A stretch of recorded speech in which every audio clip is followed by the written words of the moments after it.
To quote Wikipedia, chemistry is the study of the properties and behavior of matter. The many different chemical reactions are all driven by an overall favorable energy change.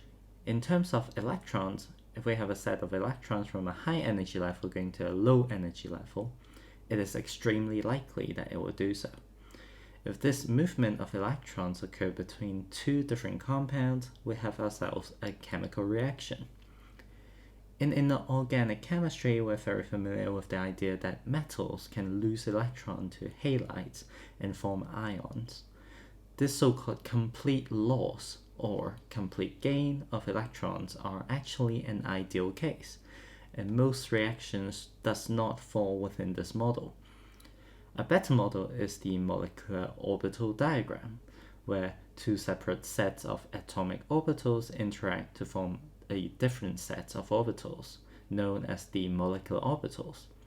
The exact details of what an MO diagram is and how to construct one is beyond the scope of this video, but in essence, the transfer of electron is not complete, and both atoms compensate their respective atomic energy to give us an overall molecular energy.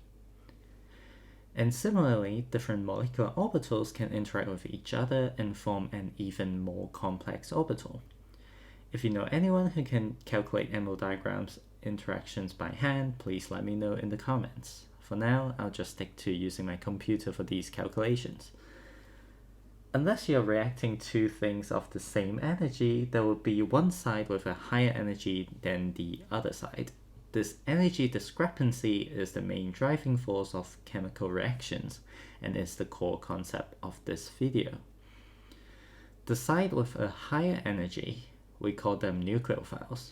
Nucleophiles have a reputation for being rich in electrons, but really anything with high energy electrons can be nucleophiles.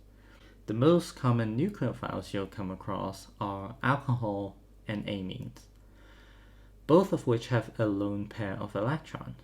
The electronegativity of oxygen and nitrogen allow them to draw electron densities from the neighboring carbons, leading to a slight negative charge on the atoms. All of these effects pushes the energy of the electrons up, and therefore making alcohols and amines good nucleophiles.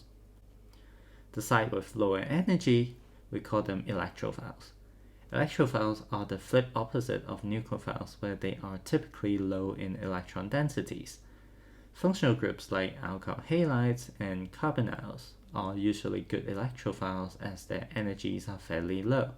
The carbon attached to the electronegative elements such as halides are deficient in electrons, leading to a slight positive charge on the carbon. This lowers the energy of the orbitals and hence make halides and carbonyls good electrophiles. In a chemical reaction, most of the time it starts by a nucleophile attacking an electrophile, and a good understanding of what is a good electrophile and nucleophile allows you to predict the outcomes of chemical reactions, and is one of the core skills that separate the best organic chemist from the rest. I hope this video has been useful, and I hope to see you again next time.